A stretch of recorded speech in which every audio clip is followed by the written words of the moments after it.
PT El Nusa Tbk mencatatkan pertumbuhan laba bersih sebesar 29% menjadi 435 miliar rupiah pada semester 1 tahun 2026.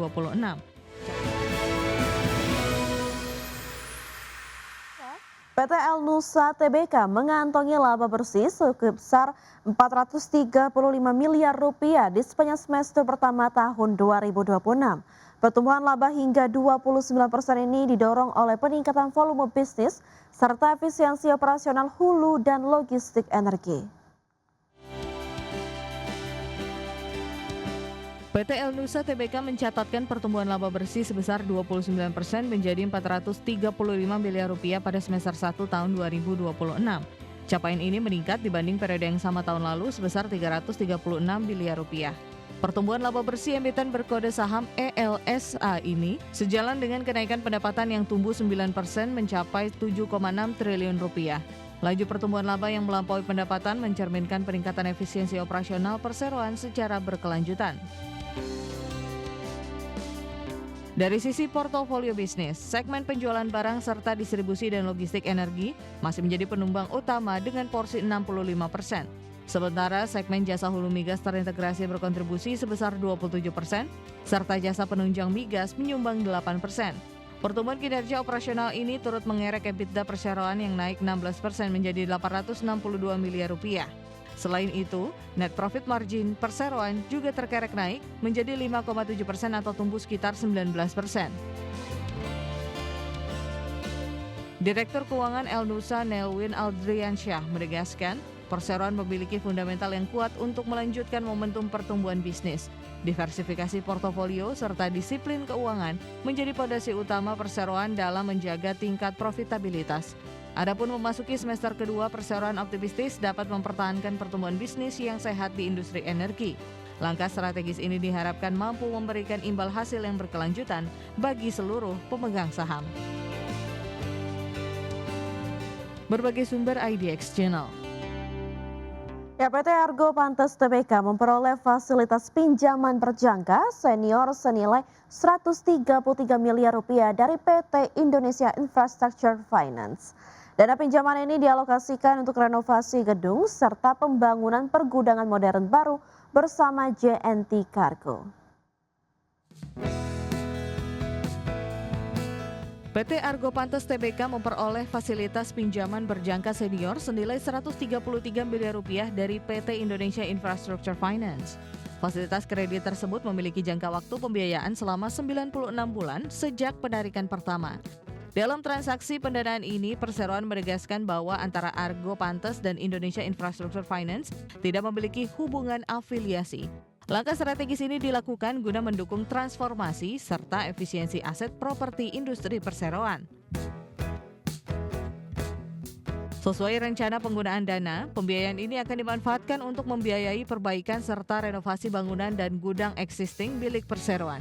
Selain itu, perseroan juga mendanai pembangunan pergudangan modern baru di area usaha Argo Pantes. Gudang modern tersebut nantinya akan difungsikan secara khusus oleh PT Global Yimi Cargo atau JNT Cargo. Ekosistem baru ini diharapkan mampu meningkatkan pendapatan berulang dari segmen penyewaan properti logistik. Fasilitas pinjaman berjangka senior beserta penjaminan aset ini dikategorikan sebagai transaksi material bagi perseroan. Direksi mengkonfirmasi bahwa seluruh rencana penarikan utang telah mengantongi persetujuan pemegang saham. Persetujuan tersebut telah disahkan dalam rapat umum pemegang saham tahunan pada 10 Juni 2026 lalu. Selain itu, ekspansi infrastruktur logistik ini diproyeksikan dapat memperkuat posisi keuangan serta arus kas perseroan di masa depan. Berbagai sumber IDX Channel. Pemerintah menyiapkan 3 langkah strategis untuk membantu pemerintah daerah menghadapi tekanan fiskal akibat menurunnya penyaluran dana transfer ke daerah. Selain 3 langkah tersebut, Menteri Dalam Negeri juga telah berkoordinasi dengan Menteri Keuangan untuk memastikan pencairan dana bagi hasil dapat dipercepat. Pemerintah menyiapkan 3 langkah strategis untuk membantu pemerintah daerah menghadapi tekanan fiskal akibat menurunnya penyaluran dana transfer ke daerah. Langkah tersebut meliputi efisiensi belanja operasional, percepatan penyaluran dana bagi hasil, serta pemberian tambahan anggaran bagi daerah yang mengalami kesulitan fiskal. Menurut Menteri Dalam Negeri Tito Karnavian, kebijakan ini disiapkan untuk memastikan pelayanan publik tetap berjalan, terutama pembayaran gaji pegawai daerah. Terkait pencairan dana bagi hasil, Tito meminta Kementerian Keuangan segera menyalurkan DBH agar dapat membantu daerah memenuhi kebutuhan belanja pegawai. Pertama ya, nah kemudian kalau daerah memang sulit sekali PAD-nya, tapi ada DBH-nya, dana bagi hasil yang ada di Kementerian Keuangan, kita mohon kepada Menteri Keuangan agar DBH-nya bisa dibayarkan untuk membantu daerah itu menutupi belanja pegawainya. Yang betul-betul PAD-nya berat, efisiensi sudah dilakukan, dan kemudian DBH-nya juga nggak cukup atau tidak ada. Nah ini yang dibantu dengan top up. Ya, itu yang kami bicarakan tadi. Tapi udah disebutin. Berdasarkan data Kementerian Keuangan, realisasi penyaluran transfer ke daerah pada semester 1 2026 mencapai 357,4 triliun atau turun 11,2% dibandingkan periode yang sama tahun lalu. Penurunan terutama berasal dari realisasi dana bagi hasil yang hanya mencapai 25,5 triliun atau turun dari 60,2 triliun pada tahun sebelumnya. Jakarta, Rarjo Patmo, IDX Channel. Ya, Kementerian Perindustrian mempercepat penerapan kawasan industri hijau melalui penguatan Eco Industrial Park Center. Nantinya Eco Industrial Park Center akan berperan sebagai pusat pendampingan bagi pengelolaan kawasan industri dalam menyusun peta jalan transformasi hingga mengembangkan proyek percontohan kawasan industri hijau.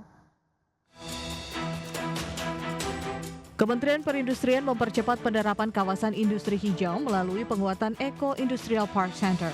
Direktur Jenderal Ketahanan Perwilayahan dan Akses Industri Internasional Kemenperin Tri Supondi mengungkapkan, pembentukan Eco Industrial Park Center merupakan salah satu program prioritas dalam implementasi Global Eco Industrial Parks Program The Second Indonesia.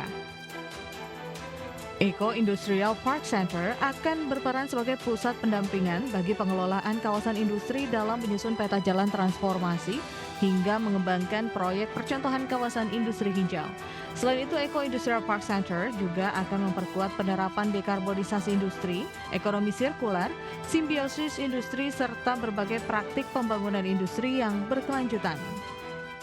Saya kira kawasan industri di Indonesia telah mengalami transformasi yang sangat progresif, dan saat ini sudah ditunjukkan dengan adanya dorongan yang sangat kuat kebijakan dari Kementerian Perindustrian untuk mengarahkan kawasan industri menjadi kawasan industri hijau. Dan AIP Center ini, Eco Industrial Park Center ini adalah salah satu bukti bagaimana Kementerian Perindustrian ini memberikan dorongan secara kebijakan dan fasilitasi non-fiskal untuk memastikan proses transformasi ini bisa terjadi. Kementerian memastikan kawasan industri yang berhasil memenuhi standar tersebut akan memperoleh berbagai fasilitas fiskal dan kemudahan khusus sebagai bentuk insentif percepatan transformasi industri hijau di Indonesia. Jakarta, Ade Firmansyah, IDX Channel.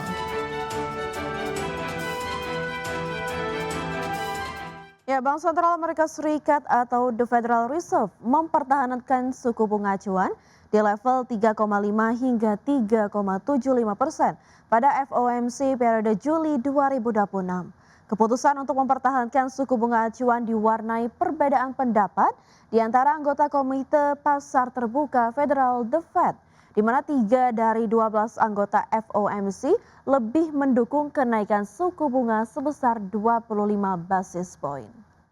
Adapun pemungutan suara dalam FOMC Juli menandai kelima kalinya berturut-turut para pejabat memilih untuk membiarkan suku bunga tidak berubah. Namun adanya perbedaan pandangan di antara pejabat The Fed mengisyaratkan bahwa hal tersebut bisa menjadi lebih menantang bagi Kevin Warsh untuk terus mempertahankan keputusan tersebut jika kekhawatiran terhadap inflasi semakin meningkat. Meskipun The Fed sebelumnya bertekad untuk mengembalikan inflasi ke target 2%, Wars belum secara tegas menyatakan bahwa ia akan menaikkan suku bunga. As you know, our committee decided to vote by a 9-3 vote to maintain the target range for the federal funds rate at 3.5% to 3.75%. The committee is continuing its policy of making ample reserves in the banking system.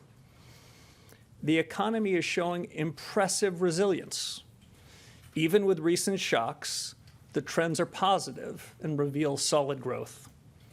Job gains have kept pace with the workforce, and the unemployment rate has changed little. Inflation remains elevated relative to the committee.